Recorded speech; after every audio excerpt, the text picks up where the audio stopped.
Hey everyone, welcome back. Thanks for joining me today. I've got a brand new story to share, so let's jump in.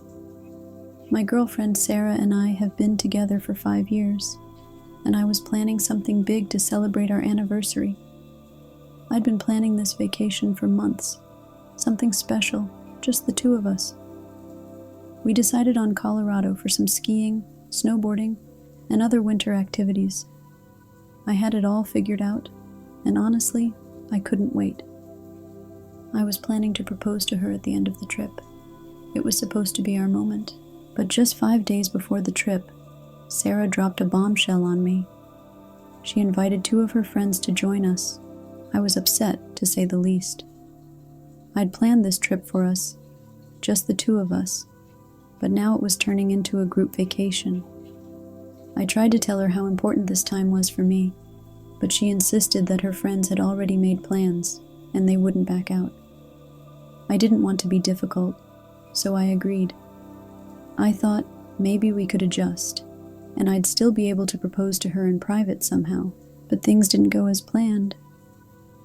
Sarah ended up spending most of her time with her friends, and I was left feeling like a third wheel. For 3 days, I barely got any alone time with her. I'd had enough. I packed my things and decided to leave early. I told Sarah why I was leaving, and of course, she was upset. She called me out, and her friends were quick to gang up on me, saying we were all having a great time. But I couldn't stay any longer. I couldn't keep pretending everything was fine. So, now I'm back at home, trying to clear my head. Sarah called me twice, but I rejected her calls. I just needed some time alone to think. I knew that if I talked to her right then, I'd say something I might regret.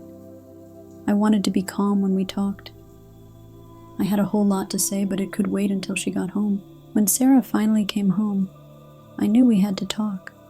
She was upset, asking me why I left, but it was clear she didn't fully understand.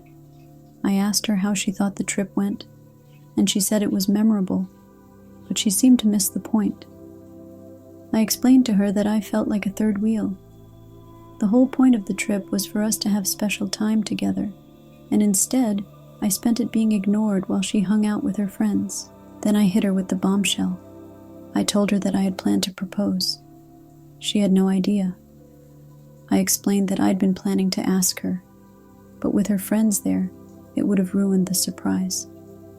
She said she wouldn't have invited them if she knew, but I felt that I couldn't tell her in advance. I didn't want her to know, and she was shocked. But honestly, it didn't change the fact that everything felt off. Sarah begged me to stay, promising things would get better. She said we could work it out. But honestly, I had been hearing those promises for years. Every time, things stayed the same. I realized that this wasn't just about the trip. It was about how I always felt like I was in second place to her friends. She said she'd change, but I was done waiting. It wasn't fair to either of us. I had to make the decision. I told her it was over. I couldn't keep pretending everything was fine when I knew I wasn't getting what I needed.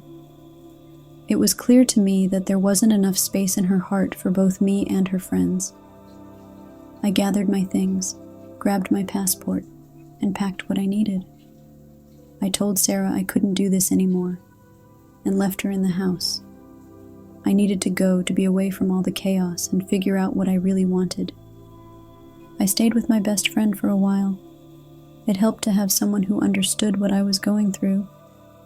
I needed time to think and figure out what comes next. I knew one thing for sure.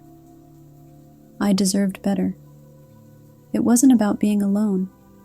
It was about respecting myself enough to walk away from something that wasn't right. I wasn't going to settle just because we'd been together for years. A few days later, Sarah reached out again. She said she was willing to work on herself, even planning to see a therapist. She didn't want to throw away 5 years of our relationship over one bad trip. But I wasn't swayed. I had already made up my mind. It wasn't about this one trip. It was about how I'd been treated for years. I told her that maybe, down the road, we could talk again. But right now, it was best for us to be apart. Looking back on everything, I realized that sometimes you have to walk away to move forward. I spent so many years hoping Sarah would change, but I could never force it. I refused to fall into the trap of being on and off, hoping things would magically improve. I deserve to be with someone who values me just as much as I value them. If that means being single for now, then that's fine with me. I'd rather be on my own than in a relationship where I feel like I'm always second best. This past weekend, I went back to get my stuff. Sarah and I had one final conversation. She still hoped we could get back together, but I was clear. I wasn't making any promises. I told her that if we were ever to be together again, it would be after we both grew and changed. That's what I want for both of us. No more hoping things will change. I'm focusing on myself now. If life brings us back together, then maybe we'll see. But I won't wait around for something that isn't right. Thanks for watching. I think a lot of people end up holding on to relationships because they're afraid of being alone, or because they've invested so much time. But sometimes you have to let go to find the right person, even if that person turns out to be yourself. I've learned that being single doesn't mean you're missing something. It just means you're free to grow and focus on your own happiness. Take care, and I'll see you next time.